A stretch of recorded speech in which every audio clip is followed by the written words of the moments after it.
Engineer صاحب یہ فرمائیے گا کہ یہ کیسے میکینیکل انجینئر سے عالم دین یہ سفر کیسے شروع ہوا؟ دیکھیں یہ تو ہم بتا کے اب تھک چکے ہیں. یہ ایک دم سفر نہیں ہوا کہ رات کے وقت میں سوئے ہوں اور صبح اللہ تعالیٰ نے دے دیے. یہ آلموسٹ 30 سال کا سفر ہے. 1992 میں نے میٹرک کیا. اسی وقت مجھے کتابیں پڑھنے کا شوق تھا.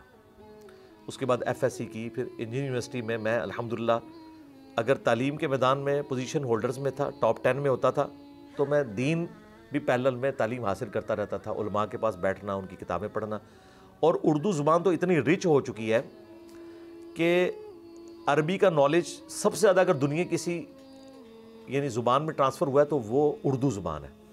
آلموسٹ سب کچھ ٹرانسفر ہو چکا ہے. فارسی بھی اب تیسرے نمبر پہ چلی گئی ہے. پلس پھر میں نے جاب کے دوران عربی بھی سیکھی, اتنی بنیادی عربی کہ میں قرآن پاک کو ڈائریکٹ سمجھ سکوں. ترجمہ تو آپ ڈائریکٹ پڑھ لیں تب بھی ٹھیک ہے, سمجھ آ جاتی ہے. جس بھی فرقے کا پڑھیں, 19-20 کا فرق ہے, کوئی ایسا مسئلہ نہیں ہے. سب نے اللہ ہی کے نام سے شروع کیا ہے. کوئی ترجمہ کرتا ہے شروع اللہ کے نام سے, کوئی کرتا ہے اللہ کے نام سے شروع, کوئی کہتا ہے شروع کرتا ہوں اللہ کے نام سے. کوئی فرق نہیں, سب اللہ کے نام سے شروع کر رہے ہیں. تو یہ 30 سال کی آلموسٹ, اب تو میں آسانی سے کہہ سکتا ہوں محنت ہے. پراپرلی میں نے ریکارڈنگز تو 2008-9 میں شروع کی ہیں. اس وقت تک بھی آپ دیکھیں پیچھے آلموسٹ کوئی 15-16 سال کی محنت, کتابیں پڑھنے کی اور علماء کے پاس بیٹھنے کی, پھر تمام علماء کی بات سننے کی. آج تو نالج بڑا آسان ہو چکا ہے. لوگ پوچھتے ہیں آپ نے قرآن کس سے پڑھا؟ میں کہتا ہوں احمد بریلوی سے پڑھا, میں نے اشرف تھانوی سے پڑھا. کہتے ہیں وہ تو آپ کے ابا جان کی بھی پیدائش سے پہلے فوت ہو چکے تھے. تو میں کہتا ہوں بھائی انہوں نے جو قرآن کا ترجمہ کیا تھا ان سے بیسٹ کوئی ترجمہ کر سکتا ہے اردو زبان میں؟ نہیں. تو پھر میں نے اسی لیے ان سے پڑھ لیا. دوسرا, وہ ترجمہ انہوں نے اپنے لیے کیا تھا یا میرے لیے؟ اپنے لیے تو ان کو آتا تھا, میرے لیے کیا, کمائی کرنے کے لیے نہیں کیا. تو صحابہ کرام کی زبان عربی تھی لیکن ڈائریکٹ سنا سمجھ آ گئی کیونکہ ان کی زبان میں تھا. ہم بھی اگر انجینئرنگ یونیورسٹی سے میکینیکل کی آنرز کے ساتھ ڈگری کر سکتے ہیں تو اپنی زبان کے اندر قرآن یا حدیث پڑھ کر ہدایت بھی حاصل کر سکتے ہیں. اور اس میں ایک اور امپورٹنٹ بات, آج جو نان مسلم مسلمان ہو رہے ہیں وہ عربی کی ڈگریاں لے رہے ہیں, مدارس کی ڈگریاں. مدارس تو ایک دوسرے کی ڈگریاں نہیں مانتے. اور پھر ہم جن کافروں کی تعریف کرتے ہیں, جی فلاں کافر نے نبی علیہ السلام کو کامیاب ترین شخص کہا, وہ عالم دین تھا؟ نہیں. ڈاکٹر اقبال کو ہم کہتے ہیں علامہ اقبال, وہ عالم دین تھے؟ نہیں. فلسفے کی ڈگری تھی, ان کی ساری تعلیم یورپ کی ہے. یورپ نے اتنا بڑا بندہ پروڈیوس کیا ہے. سب کانٹیننٹ کے سسٹم کے آؤٹ پٹ تو ڈاکٹر اقبال جیسا ایکسٹراڈنری بندہ نہیں ہو سکتا تھا.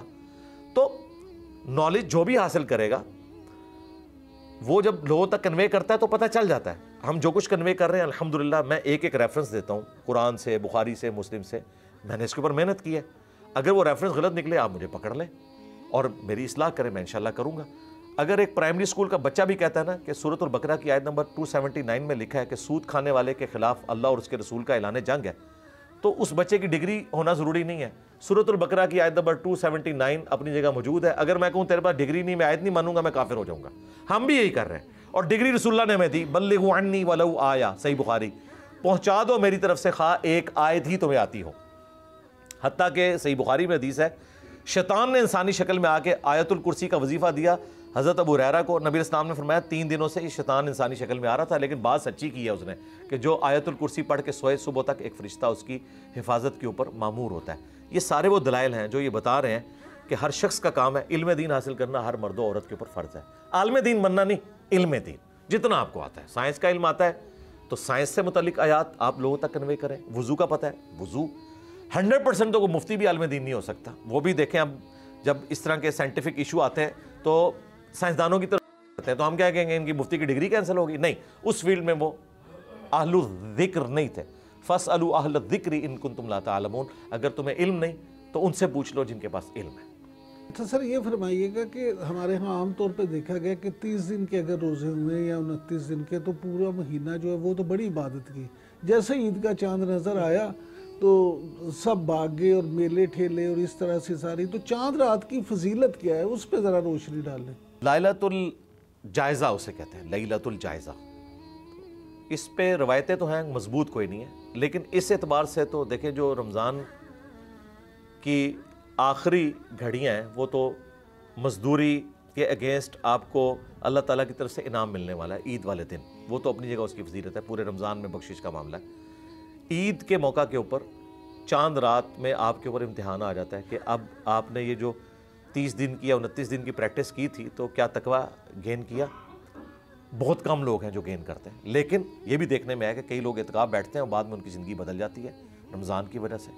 اوورآل تو ظاہر ہے کہ وہ ہمیں نظر آتا ہے کہ سلنسر نکال کے اور نوجوان جو ہیں وہ اسلامی بہنوں کی خدمت کے لیے مارکیٹ میں پھرتے ہوئے نظر آ رہے ہوتے ہیں، اور وقتی طور پہ اگر کسی نے کوئی داڑھی بڑھائی ہوئی ہے وہ بھی شیو کروا دیتا ہے۔ یار یہ دکھلاوے والا معاملہ نہ کرو، اور پھر عید کے متبرک دن کو، جس دن آپ کو انعام ملنا ہے، آپ رات کو اتنی بڑی بغاوت کرتے ہو اور صبح اللہ کے حضور حاضر ہوتے ہو۔ یہ اتنا امپورٹنٹ دن ہے کہ بخاری مسلم میں آیا کہ جو عورتیں مخصوص ایام سے ہیں ان کو بھی لے کے جاؤ عیدگاہ میں، وہ دعاؤں میں شامل ہوں، مسجد میں نہیں۔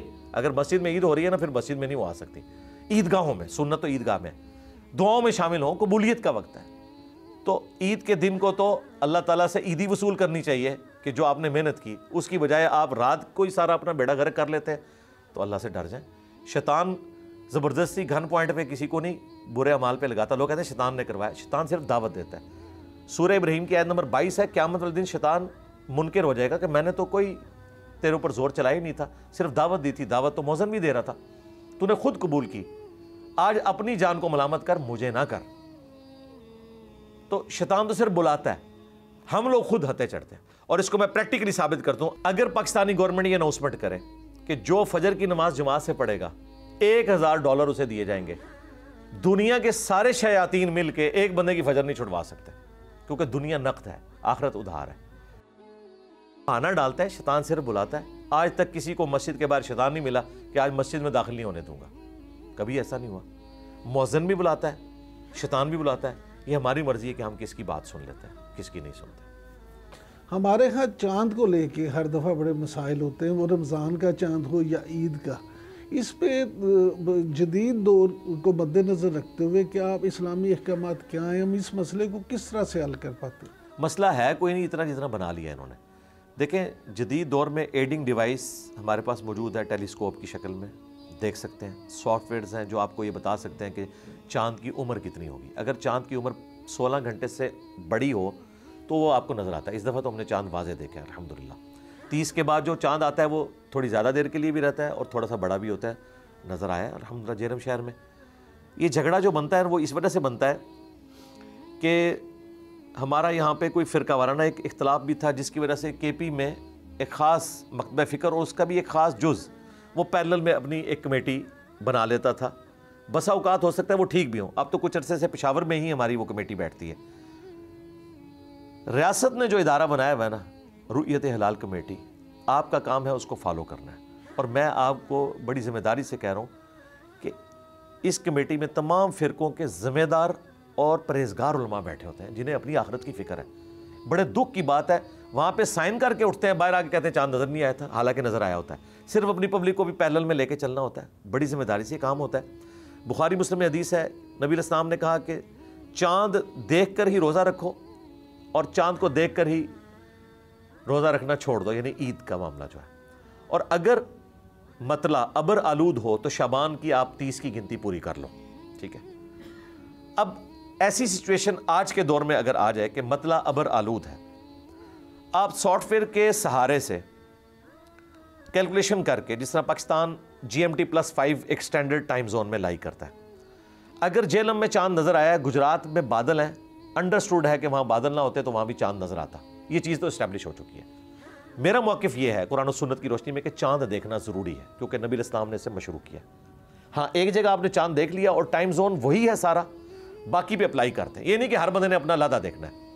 اب یہ کہنا کہ جی سعودیہ میں چاند نظر آئے پوری دنیا اس پہ چلے، تو یہ تو بھائی قرآن و سنت کے خلاف ہے۔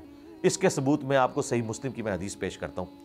حضرت معاویہ رضی اللہ تعالیٰ عنہ کے دور ملوکیت کے اندر ایک شخص شام سے مدینہ شریف آیا۔ ابن عباس نے پوچھا کہ تم نے روزے رکھنے کب شروع کیے تھے؟ انہوں نے کہا کہ جی ہمارا تو چاند جو ہے وہ جمعے کی رات کو نظر آیا تھا۔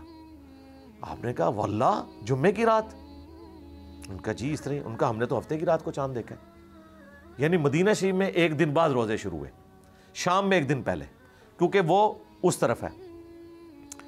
تو پھر ابن عباس سے لوگوں نے پوچھا کہ اب حضرت معاویہ کے روزوں کا کیا بنے گا، ہمارے روزوں؟ انہوں نے کہا کہ نبی علیہ السلام نے ہمیں حکم دیا تھا کہ ہر علاقے کی اپنی رؤیت کا اعتبار ہوگا، شام والے اپنے علاقے کے مطابق روزہ رکھیں گے اور ہم اپنے علاقے کے مطابق۔ یہ مسلم شریف میں حدیث ہے۔ ایک حدیث یہ پوری ڈاکٹرن کو الٹ دیتی ہے جو چند اہل حدیث کی طرف سے مشہور کر دیا گیا جی سعودیہ کے مطابق رکھیں. نہ، حدیث میں واضح ہے. اس کے اوپر باب امام نووی نے باندھا ہے کہ ہر علاقے کی اپنی رویت کا اعتبار ہے. امام ترمذی نے یہ حدیث لی ہے, انہوں نے باب باندھا ہے کہ ہر علاقہ اپنی رویت کو دیکھے گا. اور کتاب الاستذکار امام جو فقہ مالکی سے تعلق رکھنے والے امام ہیں ابن عبد البر, انہوں نے شرح لکھی الموطا امام مالک کی. انہوں نے لکھا کہ اندلس کی رؤیت خراسان کو کفایت نہیں کرے گی. اس وقت تو مسلمانوں کی حکومت اسپین سے لے کر خراسان یہاں تک تھی. تو انہوں نے کہا یہ نہیں ہوگا کہ اسپین میں چاند نظر آیا تو یہ بھی روزہ رکھیں گے, ہر علاقہ اپنے مطابق رکھے گا. اور پھر اگر آپ نے کہا کہ پہلا چاند نظر آیا تو بھائی پہلا چاند تو سعودیہ میں نظر نہیں آتا, وہ تو آپ کو نظر آئے گا شام میں یا مراکش میں, تو نہیں, وہ اس کے مطابق رکھیں گے. ہاں جہاں چاند نظر نہیں آتا جس طرح یورپ ہے, یورپ کے نزدیک سب سے مراکش پڑتا ہے, وہ اس کو فالو کر لیں. اسی طریقے سے امریکہ والے بھی دیکھ لیں, وہاں پہ بعض اوقات چاند نظر آتا ہے بعض اوقات نہیں. اور میں آپ کے کیمرے کی وساطت سے یہ بات بھی بتا دوں, یہ جو لوگ کہتے ہیں نا کہ جی چاند کا سال بھی کیلکولیٹ ہو جاتا ہے جسٹ لائک سولر ایئرز, اور آپ بتا سکتے ہیں, یہ اتنا آسان معاملہ نہیں ہے رویت کے اعتبار سے. تو اسپیسیفکلی مجھے باقاعدہ ای میل آئی ہمارے ایک اسٹوڈنٹ کی, سائنس کے بھی اسٹوڈنٹ ہیں, انہوں نے بتایا کہ 8 سے 5-6 سال پہلے امریکہ میں جو انہوں نے ٹائم ٹیبل دیا ہوا تھا نا اس کے مطابق چاند نہیں نکلتا تھا لیکن چاند نظر آ گیا تھا. اور سعودیہ میں تو کئی دفعہ ایسے ہوتا ہے. سعودیہ نے تو اپنا ٹائم ٹیبل بنایا ہوا ہے نا, سعودی عرب میں ہر 4-5ویں سال باقاعدہ اناؤنسمنٹ ہوتی ہے کہ اس دفعہ ایک روزہ رہ گیا, کیونکہ جب 28 ہو گئے تو پتہ چل گیا نا ایک کھایا گیا. ویسے ان کی رؤیت ہلال کمیٹی بھی کام کرتی ہے لیکن جب ان کو نظر نہ آئے وہ کیلنڈر کو فالو کرتے ہیں. تو یہ چیز اسٹیبلش ہو چکی ہے کہ آپ نے صرف کیلنڈر کے اوپر اعتماد نہیں کرنا, رؤیت کا بھی اعتبار کرنا ہے. اور اس میں اتنا فنیٹک نہیں ہونا کہ میں جب تک خود نہیں دیکھوں گا میں رؤیت ہلال کمیٹی کو نہیں مانتا. میں آپ کو ذمہ داری سے کہتا ہوں جتنی ذمہ داری سے پاکستان کی رؤیت ہلال کمیٹی کام کرتی ہے اور کوئی نہیں کرتا. اس کی وجہ یہ کہ یہاں تو ایک دوسرے کو کافر سمجھتے ہیں سارے, اور سارے کٹھے بیٹھے ہوتے ہیں. اگر ذرا سی کوئی ہینکی پھینکی ہونا تو یہ آگ لگا دیں ملک کے اندر, ساروں سے سائن ہوتے ہیں پھر وہ اٹھتے ہیں. اور پھر میری بڑی ایک معصومانہ سی خواہش ہے اپنے کے پی کے بھائیوں سے کہ بڑی عید کے چاند میں آپ کو مسئلہ کیوں نہیں آتا, 10 محرم کے چاند میں آپ کو مسئلہ کیوں نہیں آتا, صرف چھوٹی عید پہ کیوں آتا ہے. یہ میں نے اپنے ایک دوست سے, میرے ساتھ کولیگ تھے, وہ بھی میکینیکل انجینئر, تو وہ تبلیغی جماعت سے ان کا تعلق تھا, تو وہ پشاور کے رہنے والے تھے. تو انہوں نے کہا کہ علی بھائی پٹھانوں میں نا ایک چیز ہے کہ وہ رمضان کو لانے میں بھی جلدی کرتے ہیں اور عید کو لانے میں بھی جلدی کرتے ہیں. وہ کہتے ہیں کہ میری زندگی اس وقت 40+ ہو چکی ہے اور میری زندگی میں ایک دفعہ بھی 30 روزے پورے نہیں ہوئے کے پی میں. اب یہ بڑی حیران کن بات ہے, 30 روزے کیوں نہیں ہوتے وہاں پہ پورے. اچھا سعودی عرب کے ساتھ پچھلی دفعہ تو سعودی عرب اور ہم اکٹھے تھے, پچھلی دفعہ یا اس سے پچھلی دفعہ, تو انہوں نے سعودیہ سے بھی ایک دن پہلے رکھ لیا. ٹھیک ہے, اس دفعہ ویسے کوئی ایسی مجھے خبر نہیں ملی.